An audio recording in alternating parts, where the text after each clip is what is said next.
So welcome to day number 2 for the Finally Fall book tag. Question number 2 is, nature is beautiful, but also dying. Name a book that is beautifully written, but deals with a heavy topic like loss or grief. So in August, I read A Heart and a Body in a World by Deb Coletti. And I read that for the buzzword, which was body parts. So I read heart, body, and that one I can't talk about.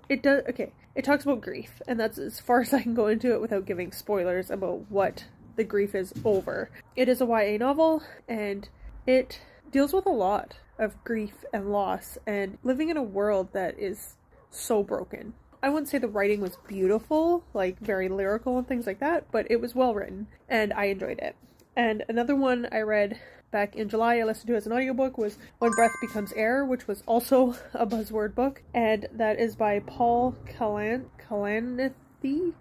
I don't know how to pronounce his last name, sorry. But he was a brain surgeon, neurosurgeon, who got cancer and passed away, and you know that right from the very beginning. And that it's just a bit about his journey about becoming a doctor, growing up, becoming a doctor, and getting this cancer diagnosis and how he lived with that. And very sad, and I listened to it at a very, very sad time in our life, so that was an interesting timing for that book. But it was well written, it was short, it was about a 5-hour audiobook or something like that, and it deals with death. And yeah, he was a husband and a father, and very sad.